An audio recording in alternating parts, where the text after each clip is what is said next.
3 000 milliards. Alors, depuis que Ali Bongo est au pouvoir, il n'a construit aucune école pré-primaire, primaire, secondaire, lycée technique, université, institut de recherche, etc. Il n'y a absolument rien. Zéro. Pire, le projet du chef de l'État consiste à construire des salles de classe. Il en a promis 400 salles de classe. Le 16 août 2013, c'était des salles de classe qu'on devait livrer dès la rentrée du 23 septembre 2013. Et jusqu'à ce jour, il ne nous a toujours pas livré les 400 salles de classe. Et les quelques salles de classe construites, chers compatriotes, coûtent au budget de l'État 280 millions de francs CFA pour la construction d'une seule salle de classe. Alors que la même salle de classe, dans le cadre du projet BAD, des écoles que vous entendez à Libreville, les écoles Bongo, une salle de classe coûtait 30 millions de francs CFA. Aujourd'hui, avec Ali comme président, aussi du conseil d'administration de l'Agence nationale des grands travaux. Parce qu'aujourd'hui, les grands travaux sont confiés à cette agence dont le président de la République lui-même est le président du conseil d'administration. Donc, le coût aujourd'hui d'une salle de classe, c'est l'équivalent de tout un établissement primaire, avec le logement du directeur d'école. L'éducation n'est pas une priorité au Gabon. Figurez-vous que lorsqu'on essaie de comparer le système éducatif gabonais avec d'autres systèmes éducatifs en Afrique, c'est-à-dire qu'au niveau des pays qui ont le même niveau de richesse que le Gabon, vous allez vous rendre compte que le Gabon est le cancre de la classe.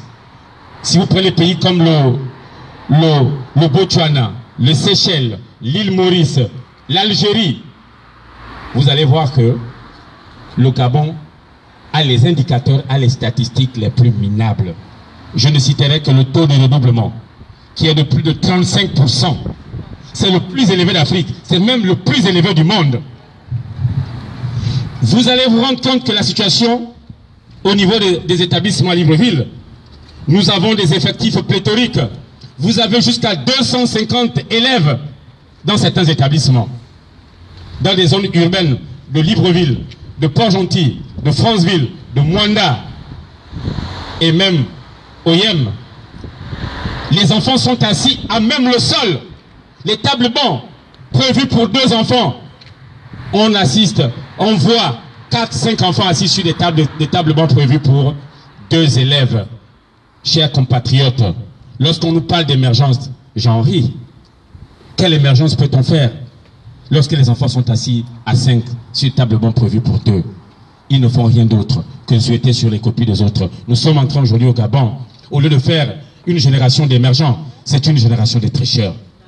Ils sont en train de tricher sur les autres.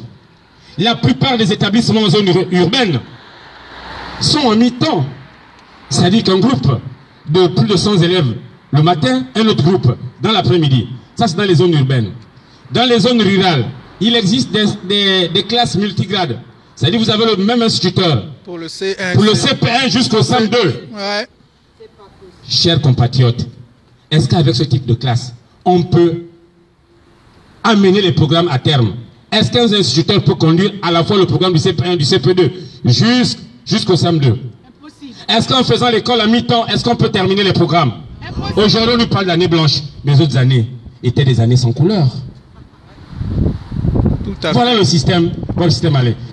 Paradoxalement, pendant qu'il n'y a pas d'investissement sur le plan éducatif, on remarque que ceux qui sont chargés de mettre en place les politiques publiques en matière d'éducation sont aujourd'hui devenus des grands entrepreneurs. Sans graisse. Parce qu'aujourd'hui, les établissements qu'on construit aujourd'hui, c'est Bertéchamp, c'est Michel Dira, c'est ruban vert. C'est ruban vert. Pour 120 élèves, des milliards. Paul Couillard. Et ces élèves, ces établissements-là s'accaparent du budget de l'État qui concerne les bourses. Donc, d'un côté, on ne construit pas les établissements, de l'autre, Ceux qui sont chargés de mettre, à mettre en place la politique publique en matière d'éducation sont devenus eux-mêmes des chefs d'entreprise, des promoteurs en matière d'éducation. Où va notre pays? Et nous sommes venus aussi ici pour dire pourquoi l'UNESCO reste silencieux. Oui. Pourquoi l'UNESCO valide chaque année toutes ces années sans couleur. Donc, nous devons nous réveiller. Personne ne viendra faire le Gabon à notre place. Oui. Chers compatriotes, il n'y a révolution que là où il y a conscience. L'éducation, comme disait le président Julius Nyerere, c'est pas un moyen de lutte, c'est le moyen de combattre la pauvreté. Le premier besoin de l'homme après le pain, c'est l'éducation. Or, pendant qu'on détruit l'école publique, on investit dans l'école privée. Je vous donne un chiffre. Plus de 95% des établissements pré-primaires au Gabon sont des établissements privés. Il n'existe pas d'école pré-primaire au Gabon. Il existe quelques salles de classe du pré-primaire qui squattent dans les écoles primaires. Mais une école pré-primaire n'existe pas au Gabon. Or, nous savons tous que la formation, l'âge de 5 ans, c'est là où tout se met en place à la tête de l'enfant. Et lorsqu'on confie l'éducation d'un peuple, je ne suis pas xénophobe, aux étrangers, je dis c'est dangereux. En Chine, ne peut enseigner un petit chinois qu'un chinois. Parce qu'on n'enseigne pas seulement ce que l'on sait, mais on enseigne avant tout ce que l'on est. Si votre enfant passe plus de temps avec votre ménagère, qui est béninoise, je pourrais vous donner un autre exemple, sachez que votre enfant aussi aura une éducation béninoise. Un peu béninoise. C'est pourquoi vous voyez plutôt enfants au Gabon dit, mais on ne comprend pas cet enfant-là. Mais oui, parce que l'éducation est confiée à des gens qui ne partagent pas la même culture. Les mêmes valeurs. Les mêmes valeurs que nous. Donc, c'est un fait exprès de faire en sorte que 95% des établissements, plus même, sont confiés au privé. Les établissements sont confiés au privé, ça veut dire confiés aux étrangers. Parce qu'on sait dans ces établissements principalement des ressortissants venus d'ailleurs et un peu aussi de néo-gabonais. Alors, qu'est-ce qu'on fait? On ne va pas faire. Aujourd'hui, le slogan, on va encore faire comment? Dans le Gabon. On agit. Aujourd'hui, maintenant, on agit. Et on dit chez nous là-bas, mur ou pas mur, ça va tomber. Mur ou pas mur, ça va tomber. Alors,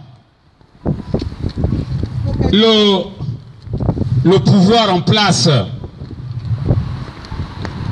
a choisi de punir les Gabonais, a choisi de priver les Gabonais de la liberté d'expression. Toutes les libertés publiques sont bafouées. Il est interdit à Libreville de marcher. Il est interdit à Libreville de gréver. Il est interdit à Libreville de faire des sittings. Si on était à Libreville, nous devions être on devait nous gazer. On devait nous chicoter. Parce que nous réclamons une autre école. Et une autre école est possible. Une école où chaque enfant peut réussir est possible dans notre pays. On en a les moyens. On en a les moyens. Le Gabon est riche. Nous n'avons pas besoin d'aide. Nous n'avons pas besoin d'assistance. Non. Nous avons simplement besoin d'une autre gouvernance. Nous avons seulement besoin de tordre le cou à la corruption galopante. Parce que pendant qu'on ne construit pas les écoles, vous voyez dans la loi des finances une inscription budgétaire de près de 3 milliards 760 millions de francs CFA qu'on consacre à la construction de cours de golf. Qui n'ont toujours pas vu le jour. Même cette cour de golf-là n'a pas toujours vu le jour. Voilà. On se pose la question, à qui profite l'argent des Gabonais? Les éléphants blancs. À qui profite? À Combessi et sa femme, 5 millions d'euros et l'ANTV. Chers compatriotes, nous revenons là où nous revenons, c'est loin. Là où on s'en va, là, c'est proche. Et